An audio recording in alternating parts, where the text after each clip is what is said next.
As we all gather here today, um, and the topic is meditation for clarity of vision. A clarity of vision that we all want, and we find in our day-to-day life that there are many clouds, there's much that is not clear to us, and as we age, we find that our physical vision is such that things get more cloudier and more cloudier. And generally, to be able to fix that, we go to an eye doctor. We try to get the eyes checked.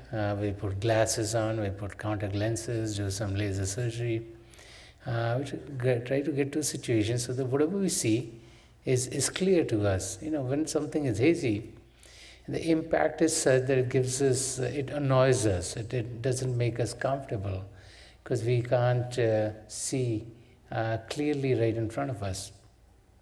And as we pass through life, we find that as human beings, we always want to see.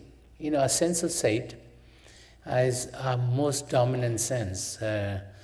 Scientists have said that 83% of our activities that happen on a day-to-day basis are based on a sense of sight. So that's our dominant sense, predominant sense.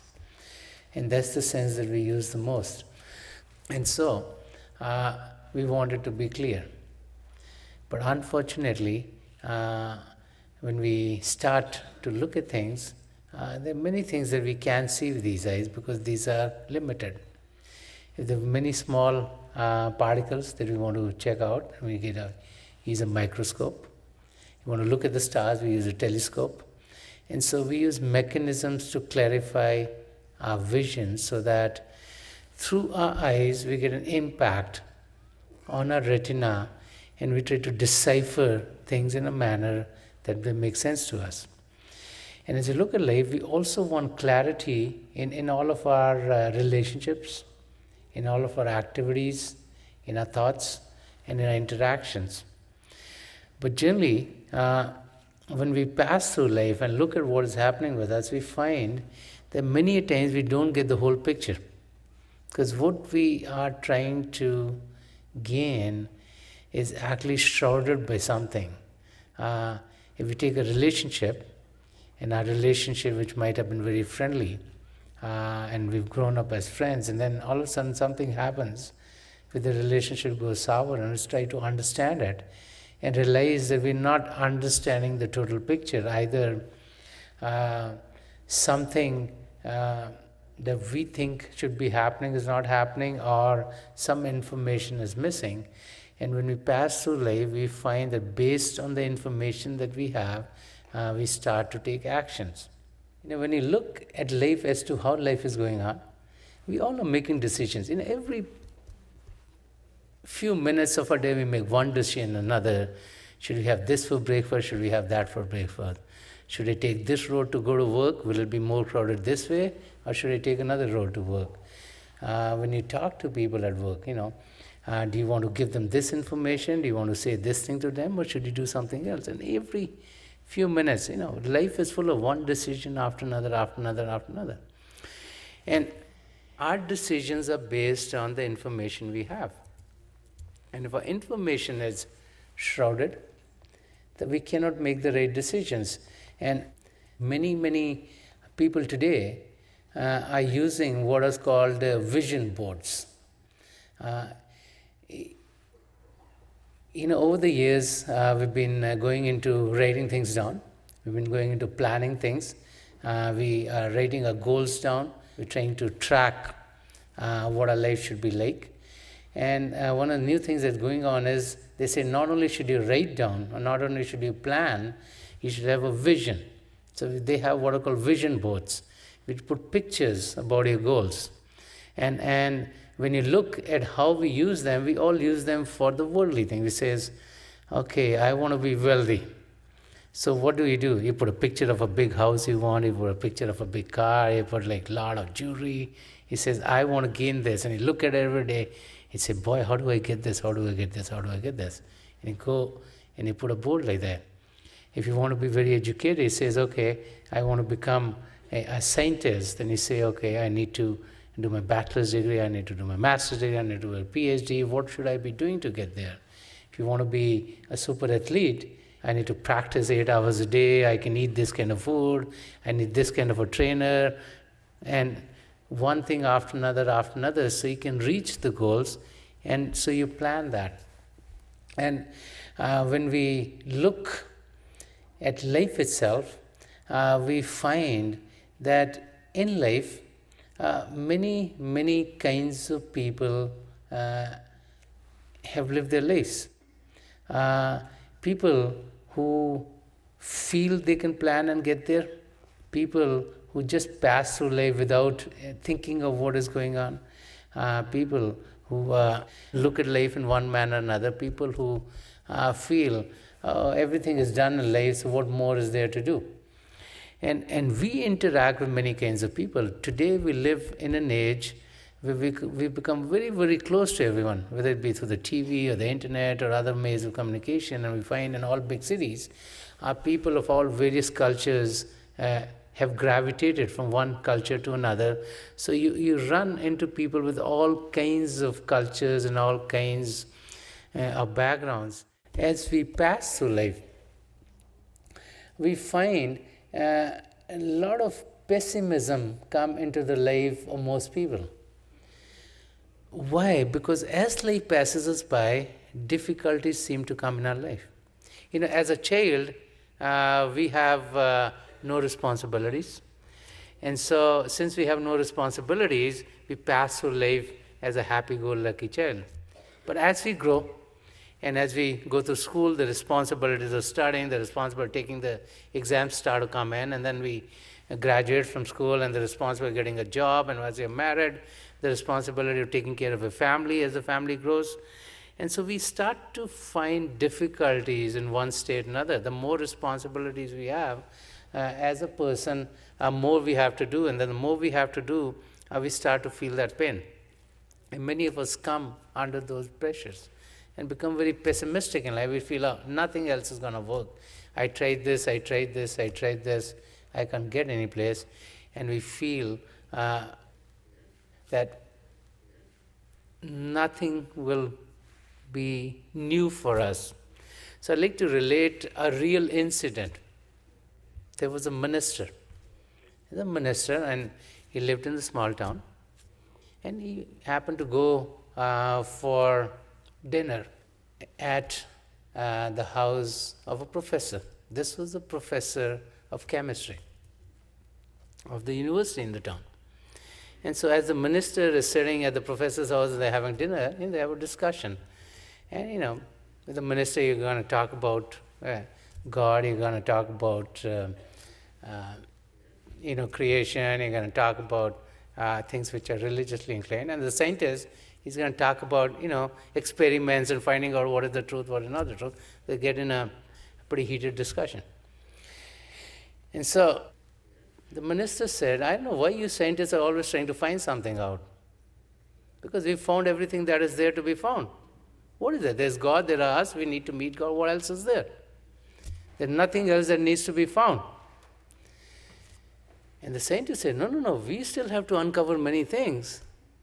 And the minister said, what do you mean you have to uncover many things? All you do is uncover your soul. Just find out about yourself. And there's nothing else that needs to be done on the world outside. And professor said, no. I think in 50 years, we're going to come up with the human beings flying. And the minister said, are you crazy? It's only the angels that fly. Human beings don't fly. That's never going to happen. And they had a discussion, has gone and gone. It so happened that the minister who went, his name was Wright. He had 2 sons, the Wright brothers, Orwell and Wilbur. They're the guys who took the vision, not of their dad, because he thought everything was found, but of the professor. And they're the ones who came up with the aeroplanes, the ones who invented the aeroplanes.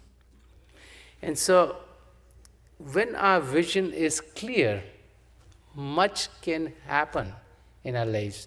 And so we need to be careful that we don't shroud our vision.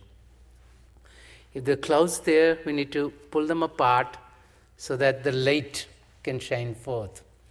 If there are difficulties in our life, we can't let them bog us down, because we know that there's always light at the end of the tunnel.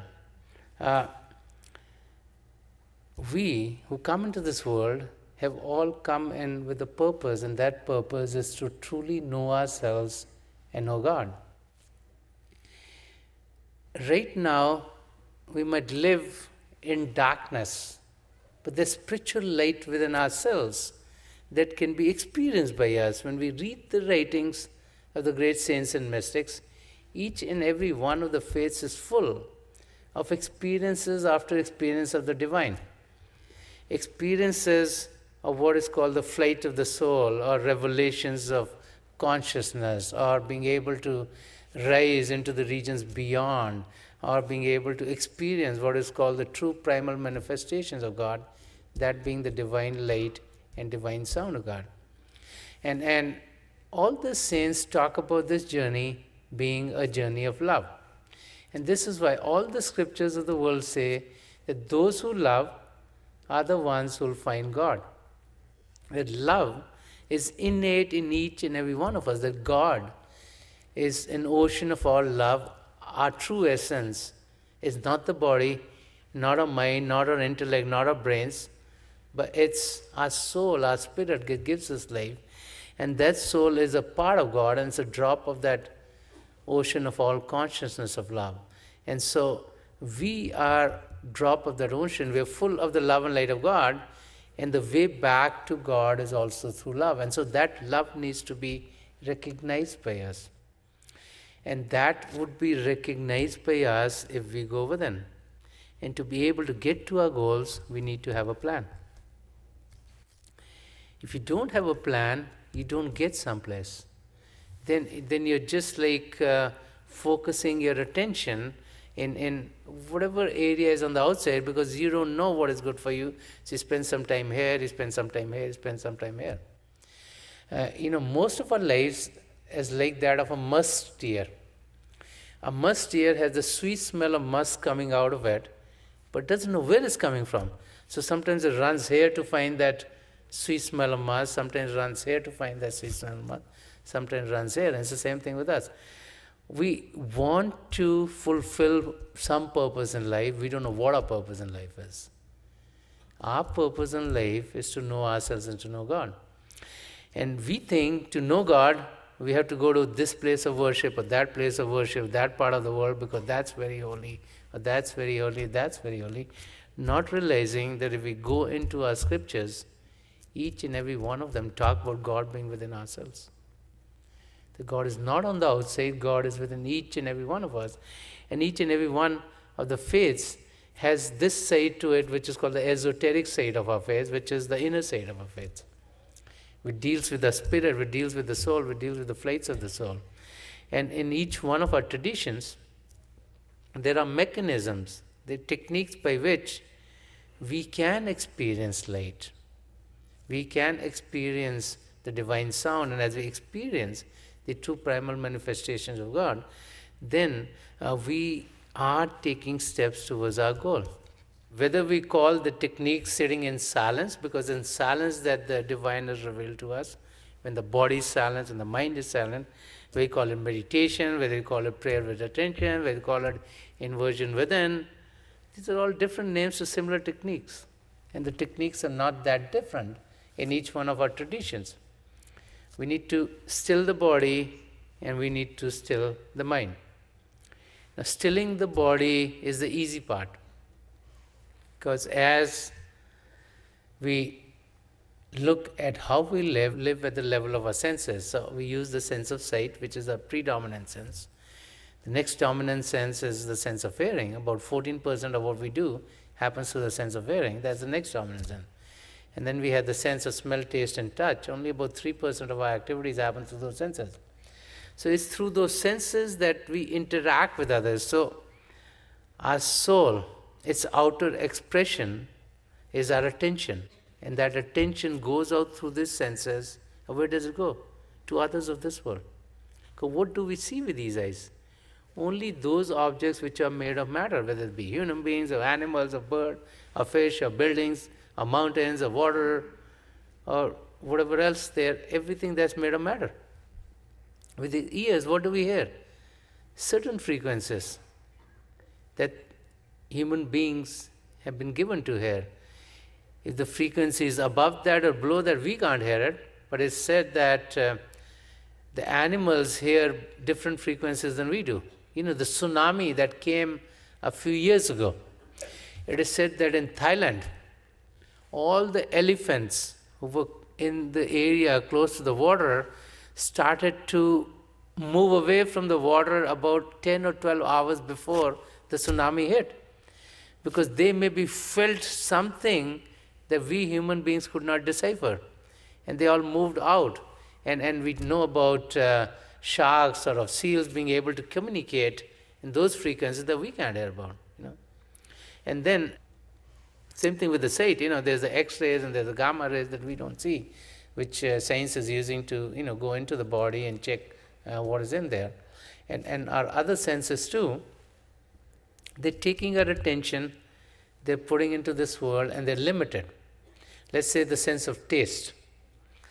The taste is limited to the languages that we use. Okay?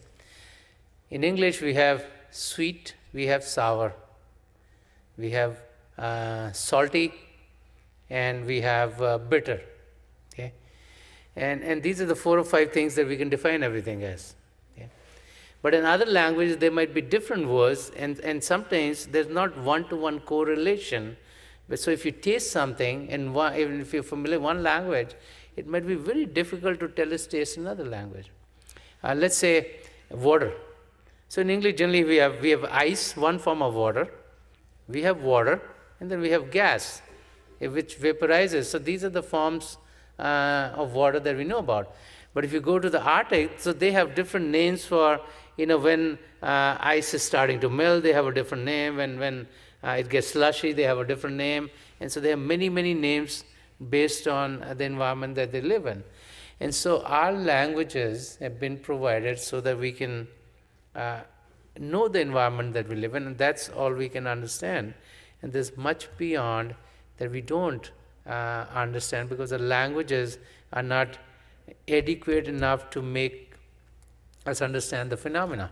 So when we go to the spiritual arena, because it's not a matter, words are inadequate to explain that phenomena. So saints and mystics have been taking examples out of this world to make us understand what the spiritual journey is like. Yeah. The journey of going within, of seeing the lights and hearing the sounds. And so there might be colors that we see that we have no names for on the outside, because the beauty inside is so tremendous that nothing on the outside compares with it. Everything pales in comparison. But as we sit in silence, we can go on the journey, we can cross the barriers. And we can get into what is called the astral region, which is more ethereal, more conscious than the physical. We can go beyond that to what is called the causal region, which is even more conscious, more ethereal. And we go beyond that to what is called the supercausal region. And we go beyond that, what is called the region of all truth, region of all consciousness, or Sachkhand. And as we go on this spiritual journey, the awareness of who we are sets in more and more, because right now our soul has been covered by 4 layers. Our physical body, which we see, which we feel, which is made of matter.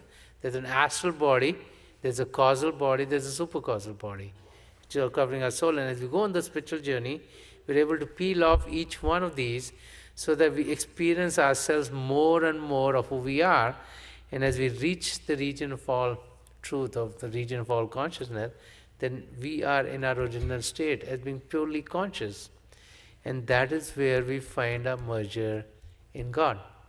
And as these layers are peeled off, the clarity of who we are sets in. And as the clarity of who we are sets in, the joy and the happiness start to ooze out of every part of our being, because as we realize that we are a part of God, as we realize the hand of the Lord helping and supporting us, as we realize the stability that we have around us, we are totally fulfilled. Generally, in the jungle of life, we're trying our best to get someplace. And so we do our best. And it's as if we are hitting ourselves in a mudslide. When you are in a mudslide, the more you try to get out of it, the deeper you get into it. The same thing happens with us. In this world of Maya or illusion, the more we try to get something of this world, the more we entangle ourselves in this world. But if we find someone who's on stable ground, and they give us a hand or give us a stick to hold on, then they can pull us out. So as we go within, we find the stable hand of God. We realize that God is there, and as we realize that God is there, and as we realize the support of the Lord, then we are uplifted from the physical to the divine. And the stability of being with God makes us pass through this life very, very easily. So clarity of vision comes in as we experience ourselves at the level of a spirit. If we spend all of our life just thinking that I'm a physical being, then we'll take care only of the physical body.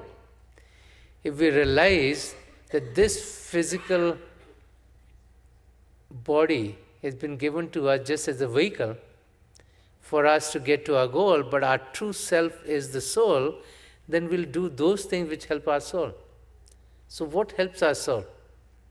To get closer to God, to be nourished on the divine. And what nourishes our soul is not the foods of this world, but it's what is called the holy word, or the Naam, or the Shabd, or the divine light and sound of God. These are names given to the creative power which brought all creation into being. We can connect with the creative power. And that is the power of the light and sound of God. We can call it by different names.